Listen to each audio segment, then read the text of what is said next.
जय श्री कृष्ण। जय माता दी। नमस्कार दोस्तों, आज मैं आपको श्री दुर्गा सप्तशती के तीसरे और चौथे अध्याय की कथा सुना रहा हूँ। तीसरे अध्याय में वर्णन करेंगे सेनापतियों सहित महिषासुर का वध।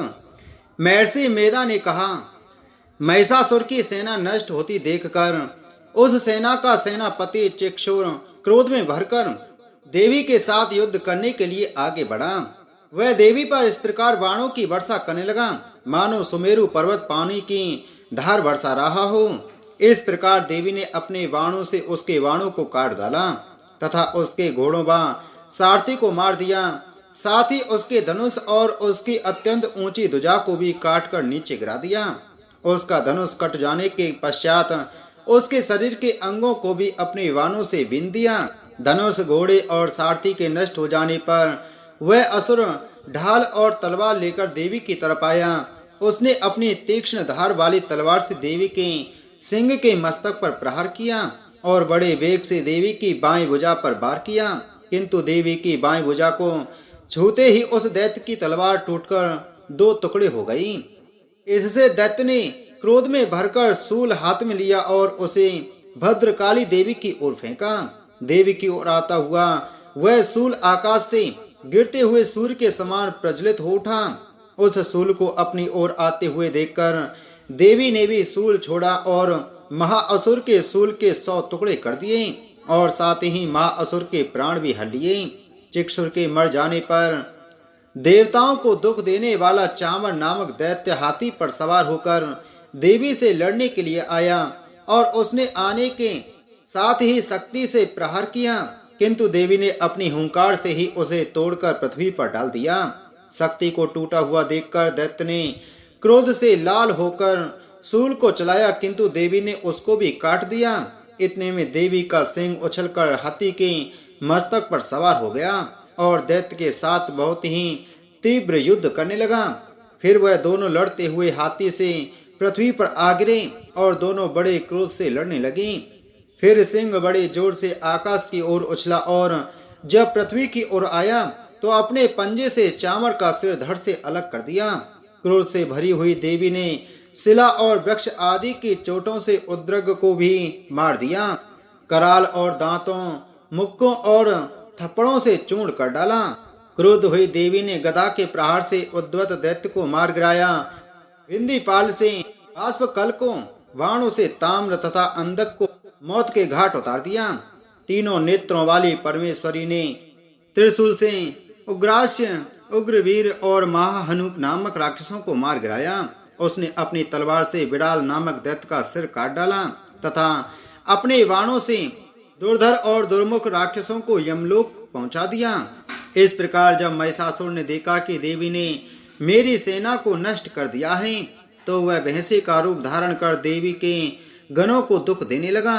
उन गणों में कितनों को उसने मुख के प्रहार से, कितनों को खुरों से, कितनों को पूंछ से, कितनों को सींगों से, बहुतों को दौड़ाने के वेग से, अनेकों को सिंहनाद से, कितनों को चक्कर देकर और कितनों को श्वास वायु के झोंकों से पृथ्वी पर गिरा दिया। वह दैत्य इस प्रकार गणों की सेना को गिरा देवी के सिंह को मारने के लिए दौड़ा। इस पर देवी को बड़ा गुस्सा आया।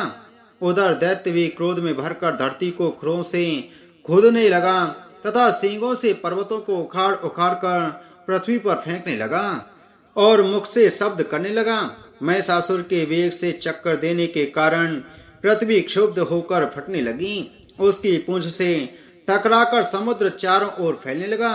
हिलते हुए सींगों के आगाज से मेघ खंड खंड हो गए और श्वास से आकाश में उड़ते हुए पर्वत फटने लगे। इस तरह क्रोध में भरे हुए राक्षस को देख चंडिका को भी क्रोध आ गया और वह उसे मारने के लिए क्रोध में भर गई। देवी ने पास फेंककर दैत्य को बांध लिया और उसने बंध जाने पर दैत्य का रूप त्याग दिया और सिंह का रूप बना लिया। और जो ही देवी उसका सिर काटने के लिए तैयार हुई कि उसने पुरुष का रूप बना लिया, जो कि हाथ में तलवार लिए हुए था। देवी ने तुरंत ही अपने बाणों के साथ उस पुरुष को उसकी तलवार ढाल सहित बीन डाला। इसके पश्चात वह हाथी के रूप में दिखाई देने लगा और अपनी लंबी सूंड से देवी के सिंह को खींचने लगा और गर्जन करने लगा। देवी ने अपनी तलवार से उसकी सूंड काट डाली। तब राक्षस ने एक बार फिर भैंसे का रूप धारण कर लिया और पहले की तरह चर अचर जीवों सहित समस्त त्रिलोकी को व्याकुल करने लगा। इसके पश्चात क्रोध में भरी हुई देवी बारंबार उत्तम मधु का पान करने लगी और लाल लाल नेत्र करके हंसने लगी। उधर बलवीर तथा मद से क्रुद्ध हुआ दैत्य भी गरजने लगा। अपने सींगों से देवी पर पर्वतों को फेंकने लगा। देवी अपने बाणों से उसके फेंके हुए पर्वतों को चूर्ण करती हुई बोली, ओ मूढ़, जब तक मैं मदपान कर रही हूँ तब तू गरज ले, और इसके पश्चात मेरे हाथों तेरी मृत्यु हो जाने पर देवता गरजेंगे। महर्षि मेधा ने कहा। यूं कहकर देवी उछलकर उस दैत्य पर जा चढ़ी और उसको अपने पैर से दबाकर शूल से उसके गले पर आघात किया। देवी के पैर से दबने पर भी दैत्य अपने दूसरे रूप से अपने मुख से बाहर होने लगा। वह आधा ही बाहर निकला था कि देवी ने अपने प्रभाव से उसे रोक दिया। जब वह आधा निकला हुआ दैत्य युद्ध करने लगा तो देवी ने अपनी तलवार से उसका सिर काट दिया। इसके पश्चात सारे राक्षस सेना हाहाकार करती हुई वहां से भाग खड़ी हुई और सब देवता अत्यंत प्रसन्न हुए तथा ऋषियों महर्षियों सहित देवी की स्तुति करने लगे। गंधर्वराज गान करने लगे तथा अप्सराएं नृत्य करने लगी। दुर्गा सप्तशती चौथा अध्याय। इसमें हम वर्णन करेंगे इंद्र आदि देवताओं द्वारा देवी की स्तुति। महर्षि मेधा बोले, देवी ने जब पराक्रमी दुरात्मा महिषासुर को मार गिराया और असुरों की सेना को मार दिया, तब इंद्र आदि समस्त देवता अपने सिर तथा शरीर को झुकाकर भगवती की स्तुति करने लगे। जिस देवी ने अपनी शक्ति से यह जगत व्याप्त किया है और जो संपूर्ण देवताओं तथा महर्षियों की पूजनीय है, उस अंबिका को हम भक्ति पूर्वक नमस्कार करते हैं। वह हम सबका कल्याण करें। जिस अतुल प्रभाव और बल का वर्णन भगवान विष्णु, शंकर और ब्रह्मा जी भी नहीं कर सके, वही चंडिका देवी इस संपूर्ण जगत का पालन करें और असो भय का नाश करें। पुण्य आत्माओं के घरों में तुम स्वयं लक्ष्मी रूप हो और पापियों के घरों में तुम अलक्ष्मी रूप हो, और सतकुल में उत्पन्न होने वालों के लिए तुम लज्जा रूप होकर उनके घरों में निवास करती हो। हम दुर्गा भगवती को नमस्कार करते हैं। हे देवी, इस विश्व का पालन करो। हे देवी, हम तुम्हारे अचिंत्य रूप का किस प्रकार वर्णन करें।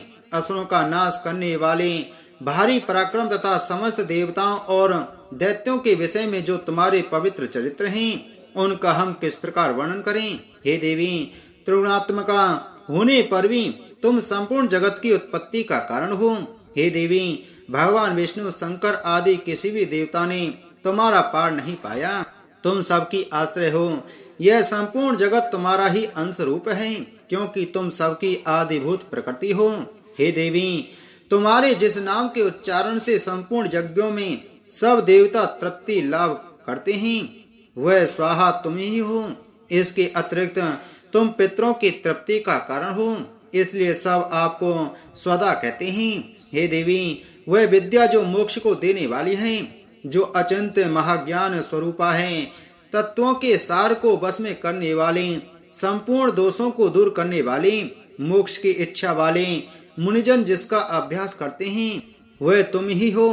तुम वाणी रूप हो और दोष रहित ऋग तथा यजुर्वेदों की एवं उद्गीत और सुंदर पदों के पाठ वाले सामवेद की आश्रय रूप हो। तुम भगवती हो।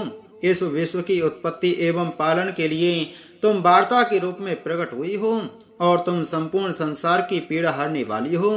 हे देवी, जिससे सारे शास्त्रों को जाना जाता है, वह मेधा शक्ति तुम ही हो, और दुर्गम भाव सागर से पार करने वाली नौका भी तुम ही हो। लक्ष्मी रूप से विष्णु भगवान के हृदय में निवास करने वाली और भगवान महादेव द्वारा सम्मानित गौरी देवी तुम ही हो। मंद मुस्कान वाली, निर्मल पूर्ण चंद बिंब के समान और उत्तम स्वर्ण की मनोहर कांति से कमनीय तुम्हारे मुख को देखकर भी महिषासुर क्रोध में भर गया। यह बड़े आश्चर्य की बात है। और हे देवी, तुम्हारा यही मुख जब क्रोध से भर गया तो उदय काल के चंद्रमा की भांति लाल हो गया और तनी हुई बाहों के कारण विकराल रूप हो गया। उसे देखकर भी महिषासुर की शीघ्र प्राण नहीं निकल गई। यह बड़े आश्चर्य की बात है। आपके कुपित मुख के दर्शन करके भला कौन जीवित रह सकता है। हे देवी, तुम हमारे कल्याण के लिए प्रसन्न हो। आपके प्रसन्न होने से इस जगत का अभ्युदय होता है, और जब आप क्रुद्ध हो जाती हैं तो कितने ही कुलों का सर्वनाश हो जाता है।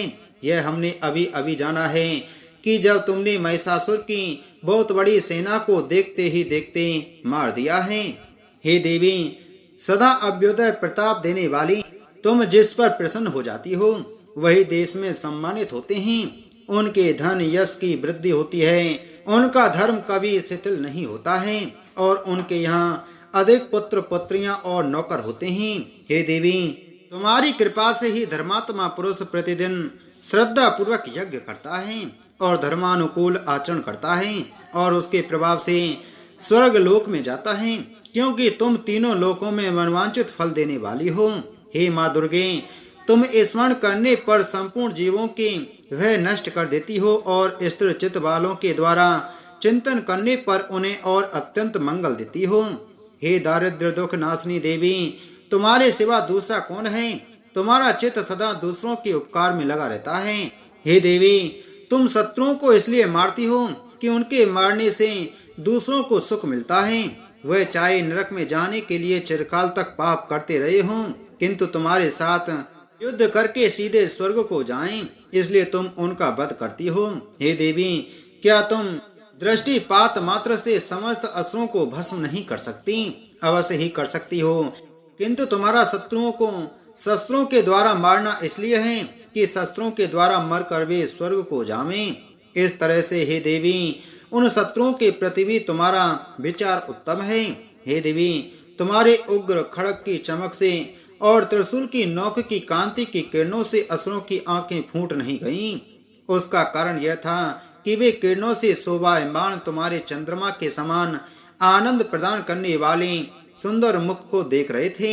हे देवी, तुम्हारा शील बुरे वृतांत को दूर करने वाला है, और सबसे अधिक तुम्हारा रूप है जो ना तो कभी चिंतन में आ सकता है और न जिसकी दूसरों से कभी तुलना ही हो सकती है।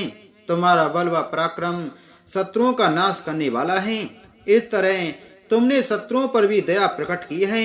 हे देवी, तुम्हारे बल की किसके साथ बराबरी की जा सकती है, तथा शत्रुओं को भय देने वाला इतना सुंदर रूप भी और किसका है। हृदय में कृपा और युद्ध में निष्ठुरता, यह दोनों बातें तीनों लोकों में केवल तुम्ही में देखने में आई हैं। हे माता, युद्ध भूमि में शत्रुओं को मारकर तुमने उन्हें स्वर्ग लोक में पहुंचाया है। इस तरह तीनों लोकों की तुमने रक्षा की है, तथा उन उन्मत्त असुरों से जो हमें भय था उसको भी तुमने दूर किया है। तुमको हमारा नमस्कार है। हे देवी, तुम शूल तथा खड़ग से हमारी रक्षा करो, तथा घंटे की ध्वनि और धनुष की टंकोर से भी हमारी रक्षा करो। हे चंडिके, आप अपने शूल को घुमाकर पूर्व पश्चिम उत्तर तथा दक्षिण दिशा में हमारी रक्षा करो। तीनों लोकों में जो तुम्हारे सौम्य रूप हैं तथा घोर रूप हैं, उनसे हमारी रक्षा करो, तथा इस पृथ्वी की रक्षा करो।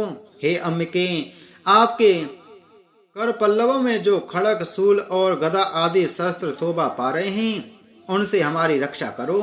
महर्षि बोले कि इस प्रकार जब सब देवताओं ने जगत माता भगवती की स्तुति की और नंदन वन के पुष्पों तथा गंध अनुलेपों द्वारा उनका पूजन किया, और फिर सबने मिलकर जब सुगंधित व दिव्य धूपों द्वारा उनको सुगंधि निवेदन की, तब देवी ने प्रसन्न होकर कहा, हे देवताओं, तुम सब मुझसे मनवांचित वर मांगो। देवता बोले, हे भगवती, तुमने हमारा सब कुछ कार्य कर दिया, अब हमारे लिए कुछ भी मांगना बाकी नहीं रहा, क्योंकि तुमने हमारे शत्रु महिषासुर को मार डाला है। हे महेश्वरी, तुम इस पर भी यदि हमें कोई वर देना चाहती हो तो बस इतना वर दो कि जब जब हम आपका स्मरण करें तब तब आप हमारी विपत्तियों को हरण करने के लिए हमें दर्शन दिया करो। हे अम्बिके, जो कोई भी तुम्हारी स्तुति करे तुम उनको वित्त समृद्धि और वैभव देने के साथ ही उनके धन और स्त्री आदि संपत्ति बढ़ावे और सदा हम पर प्रसन्न रहें। महर्षि बोले, हे राजन, देवताओं ने जब जगत के लिए तथा अपने लिए इस प्रकार प्रश्न किया तो बस तथास्तु कहकर देवी अंतर ध्यान हो गईं। हे भूप, जिस प्रकार तीनों लोकों का हित चाहने वाली यह भगवती देवताओं के शरीर से उत्पन्न हुई थी, वह सारा वृत्तांत मैंने तुमसे कह दिया है और इसके पश्चात दुष्ट असुरों तथा सुम निसुम का वध करने और सब लोगों की रक्षा करने के लिए जिस प्रकार गौरी देवी के शरीर से उत्पन्न हुई थी वह सारा वृत्तांत में यथावत वर्णन करता हूँ। श्री दुर्गा सप्तशती चौथा अध्याय संपूर्ण। बोलो देवी भगवती महामाया की जय।